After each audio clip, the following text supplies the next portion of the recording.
São pelo menos 13 penduricalhos que não são atingidos pelo chamado abate-teto constitucional para servidores públicos que ganham supersalários, ou seja, ganham remuneração mensal acima dos R$ 39 mil, que é o teto estabelecido pela Constituição Federal. A Rádio Bandeirantes tem mostrado aqui em uma série de reportagens os fatores que acabam influenciando e alguns casos específicos que saltam aos olhos da população quando nos deparamos com contra-cheques de servidores públicos com valores superiores à casa dos R$ 100 mil por mês.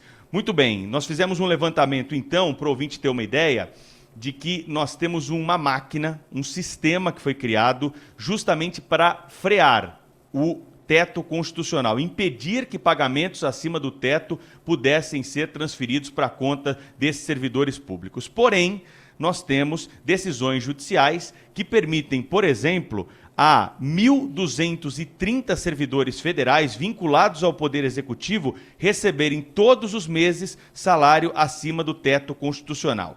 Todos esses casos, sem nenhuma exceção, decorrem exclusivamente de decisões judiciais. Para explicar melhor para o nosso ouvinte, um servidor que por algum motivo foi à justiça e disse que pode superar o teto por conta de benefícios adquiridos aí ao longo da carreira no serviço público. E algum juiz de direito referendou esse pedido, autorizou então esse pagamento. O governo federal está recorrendo de 607 ações desse chamado abate-teto. Através dos advogados públicos, foram à justiça pedir para que esses valores não ultrapassem o teto constitucional. Porém, a própria legislação permite o pagamento desses 13 penduricalhos que podem exceder o teto dos R$ 39 mil. São eles: ajuda de custo, auxílio alimentação, auxílio moradia, diárias, auxílio funeral, auxílio transporte, indenização de transporte, licença-prêmio convertida em pecúnia,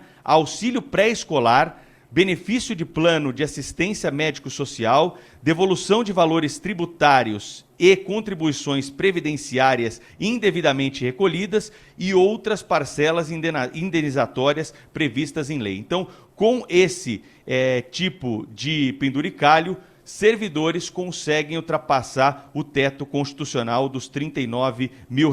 Na semana passada, nós mostramos aqui que tribunais de justiça de todo o país chegam a pagar supersalários até para 90% da composição do tribunal. É o caso, por exemplo, do estado do Amapá e também o estado do Tocantins. O líder do governo no Senado Federal, senador Fernando Bezerra Coelho, acredita que com a divulgação desses dados, a pandemia do coronavírus pedindo uma redução do gasto público, esse assunto deve entrar em pauta no parlamento nas próximas semanas. Combater os excessos, os privilégios, os penduricalhos, para que todos possam ter um tratamento isonômico e, sobretudo, para que a gente não continue com essa disfuncionalidade.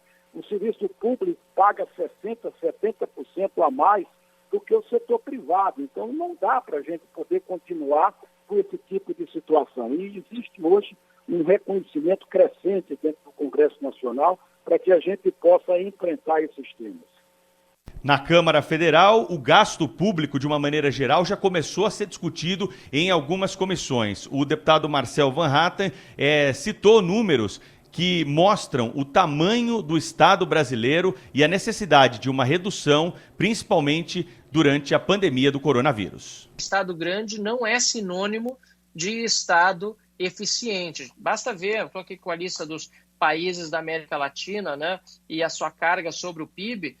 Brasil e Argentina têm, respectivamente, 32,2% e 31,3% dos impostos sobre o total do que se produz no país. E não são os países, né, vamos concordar, que têm as melhores performances econômicas. Enquanto isso, o Panamá, que hoje é o estado com PIB per capita maior de toda a América Latina, tem de apenas 16,6% a sua participação do estado sobre o PIB. Olha, eu não sei o que os companheiros aqui do Jornal Gente acham, mas nós temos instrumentos, né, na lei para frear. Foi colocado, o legislador colocou lá no artigo 37 da Constituição Federal que nenhum servidor poderia ter um vencimento maior do que o subsídio mensal de Supremo Tribunal Federal. Foi criado um sistema chamado abate-teto para impedir esses pagamentos. Mas mesmo assim... Qual é o artigo, Pedro? Artigo 37 da Constituição. Pra gente repetir aqui para ficar bem claro, né? É o inciso 11, se eu não me falha a memória aqui, inciso 11 do artigo 37 da Constituição Federal. E tem esse abate-teto, Cláudio, que é um sistema criado, né, pelo pessoal de tecnologia da informação já há alguns anos, para impedir o pagamento. Esses pagamentos são todos eletrônicos, né? São teclas ali que são apertadas no computador que distribuem o pagamento para todos eles. Então existe Passou um abate-teto. daquilo barra, né? Não é isso? Passou daquilo barra. Mais Porém, ou menos, né? esses penduricalhos aqui, esses 13 penduricalhos, não são incorporados no abate-teto. E tem decisão judicial que permite o pagamento acima do teto constitucional. E olha, ainda acrescentando adivinha a tudo que você está trazendo aqui no programa, Pedro, nós temos ainda o caso das filhas solteiras de ex-servidores, hein? São 52 mil que recebem, é uma lei de 1958, já foi revogada e era bem machista, né? Porque a lei admitia que a mulher sem marido ou sem pai não se sustentaria sozinha. Isso já mudou, só que as pensões continuam sendo pagas e houve cerca de 260 ações que chegaram ao Supremo Tribunal Federal e que tiveram ganho de causa. Isto é, o governo obrigado a pagar.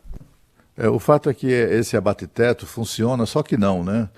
Funciona para alguns, para outros não funciona. Eles consideram uma série de coisas, como essas 13 gratificações que o Pedro listou, que não conta. Quer dizer, a Constituição fala não se pode ganhar a nenhum título acima do que ganha o ministro do Supremo Tribunal Federal. Mas aí eles ganham. E o próprio ministro do Supremo ganha acima do teto do ministro do Supremo.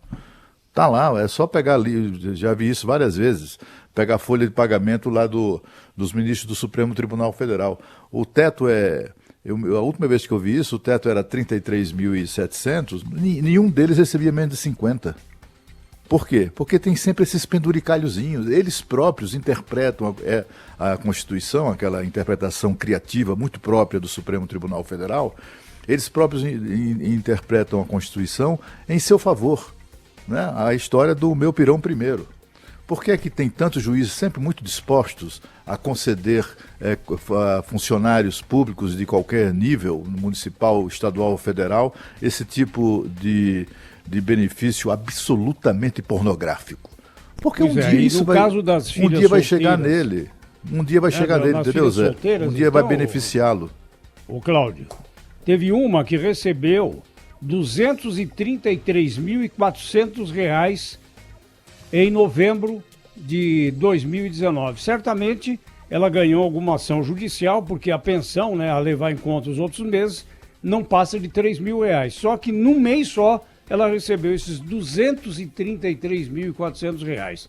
Olha, já é imoral você considerar que a mulher não se sustente sozinha, né? Imoral nós pagarmos por essa pensão que foi estabelecida no governo Juscelino Kubitschek, que já foi revogada. Só que continua sendo paga. E é bom a gente lembrar o motivo, não é, Cláudio, dessa discussão que a gente tem feito aqui com muita frequência na Rádio Bandeirantes. É que custo Brasil. É claro, Zé Paulo, isso não é admissível em nenhum momento, mas agora, em que o dinheiro é mais escasso, a arrecadação de impostos está despencando, a demanda por recursos públicos é maior, a gente vai ter que encarar algumas discussões que vão sendo ali escanteadas, sabe? Deixa, depois a gente vê, vai empurrando com a barriga, e nesse momento não vai dar mais, não é? Porque existem privilégios que são mantidos para determinadas partes da sociedade, sendo que a grande maioria, a enorme parcela da sociedade, está pagando agora de uma forma muito drástica as consequências da pandemia. É por isso essa discussão, né? E o fato de que o Estado brasileiro, né, o setor público se apropriou do Estado brasileiro, os servidores, sobretudo do judiciário, eles se apropriaram do Estado brasileiro. Nós, que não fazemos parte disso, que estamos do outro lado do balcão, nós só temos o direito de pagar a conta, mais nada. Eles criam lá, tem que pagar R$500 mil aí de atrasados, não sei o quê, para os desembargadores do tribunal tal. E a gente que se vire para pagar, entendeu? É uma vergonha. Quem se refere sempre a isso com muita propriedade é o professor Antônio Delfim Neto.